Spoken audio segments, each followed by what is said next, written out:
Rocks. It is your Thursday. We start a new month, the month of May, and let's check in with our guy on sports. It's Pep. What's going on, Pep? Hey, it's going to be May, and it may not include the Lakers as they have been bounced from the NBA playoffs. Patrick, it was tough to watch these last couple of games against the Minnesota Timberwolves.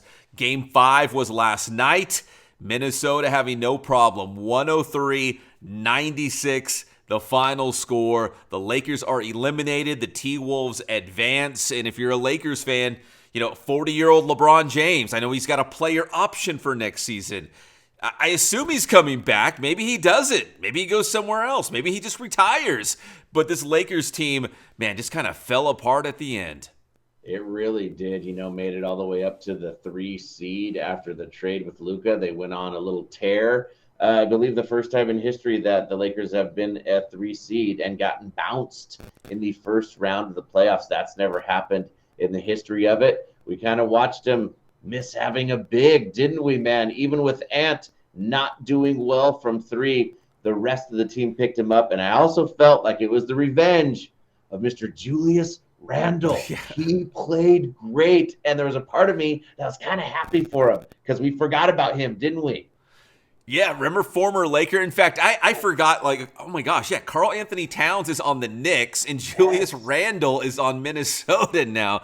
Yeah, that T-Wolves team is a good team. And to the Lakers' defense, and I don't do this very often, when you looked at the Western Conference, outside of number 1 Oklahoma City, it was a real log jam. I mean, it was close. There was a lot of teams within each other, right? So, Minnesota was a 6 and the Lakers were a 3, but in all reality, they were probably equal. And that could be said for the Warriors and the Rockets series too, which has been extended after Houston won last night. But they're all very, very close in the Western Conference. So maybe it looks like an upset with a 6 versus a 3. But that Minnesota team is darn good, man.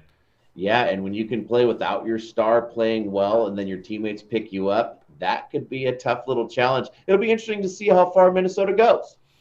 Yeah, they went to the Western Conference Finals, I believe, last year against Dallas. So, I mean, this is a good team. It's not like, oh my gosh, where did they come from? They are what I think the Sacramento Kings, my Kings, were supposed to be 2 years ago, where they kind of emerged with these young superstars.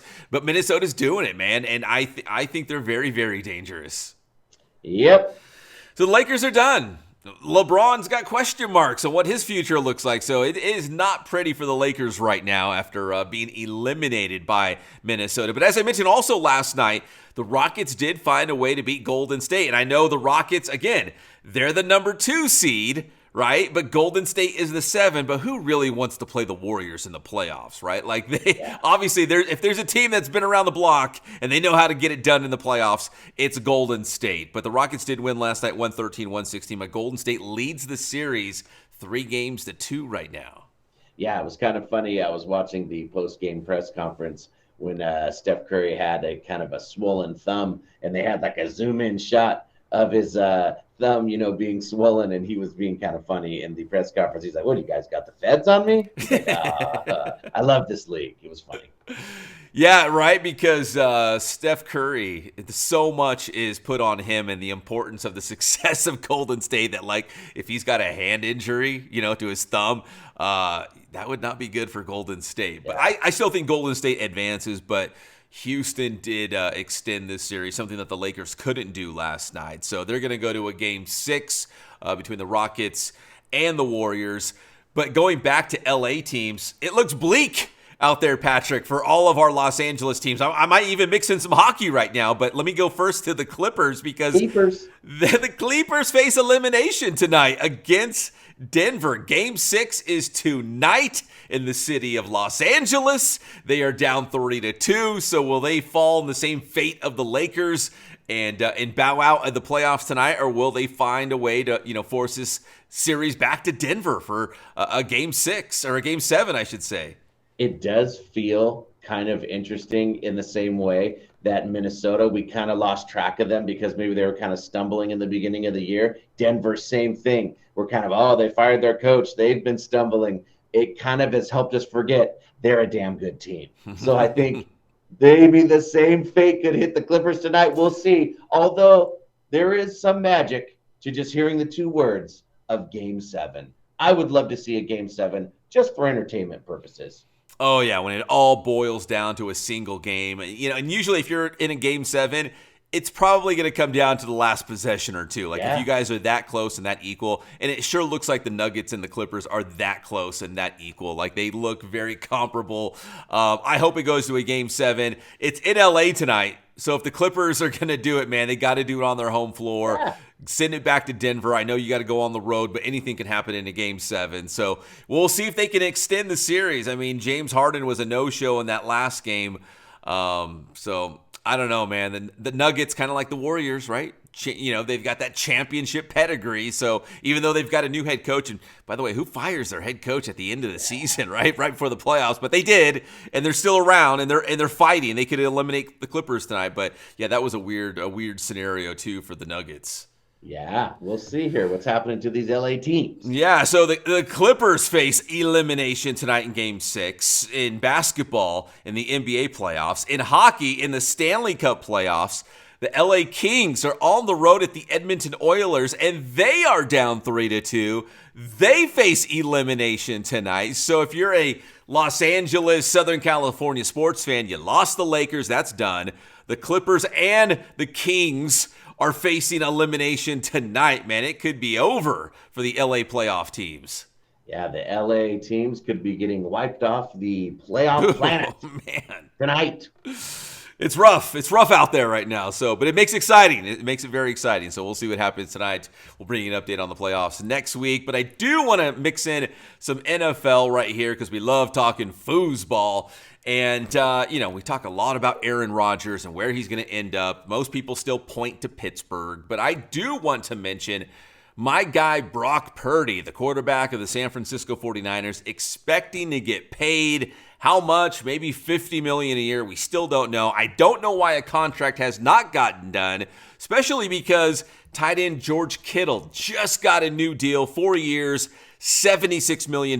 He's the newest or the highest paid tight end now in the NFL. So he got his bag. Where is Brock Purdy's bag? We're all waiting.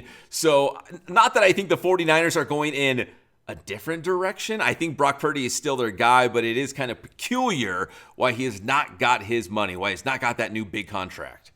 I just wonder if maybe he should just kind of come to the table and pull kind of a Tom Brady. And, instead of, going for the 50 plus million, maybe, something, maybe real high 40s or something like that, because it's still a ton of money. Yes. And then that way it still makes the team around him better. It does seem like maybe this is just negotiating. They're trying to get the price as low as possible. It seems like to me, the longer you wait, the more you have to pay. I don't think you want to end up in the Dak Prescott situation. And you can assume the 49ers were saving all their pennies, right, to pay Brock Purdy because they let a lot of big names walk or they traded, right? Like, remember that exodus from the 49ers this offseason, and we just all assumed it's like, oh, they're not paying these other guys because they're saving all their money to pay Brock Purdy, but it hasn't happened yet. And not that the 49ers are going a different direction, but I'm just saying Aaron Rodgers hasn't signed with the team. Brock Purdy hasn't got his money. I'm not putting it into the universe that Aaron Rodgers will be a 49er. I'm just saying, like, it's weird. These things have not gotten done yet for these big-name quarterbacks. I just wonder if they are waiting for that domino to fall because let's say Pittsburgh doesn't get Aaron Rodgers because we just don't know. They did draft Will Howard, which I know they're very high on. Could that be a sneak thing for the Steelers to do?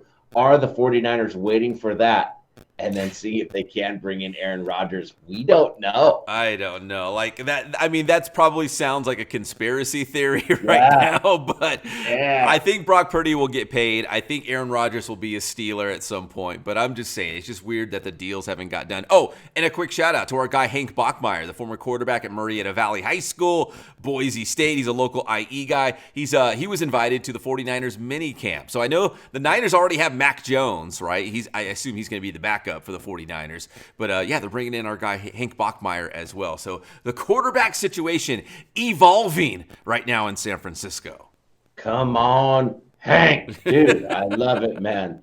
That's why we talk to our guy, Pep, every Monday and Thursday. Pep, tell him how to get your stuff. Hey, get my stuff anytime. We're open 24/7 at Inland Sports on X, on Instagram, on Facebook. We also have YouTube. That is Inland Sports. Thanks, Pep.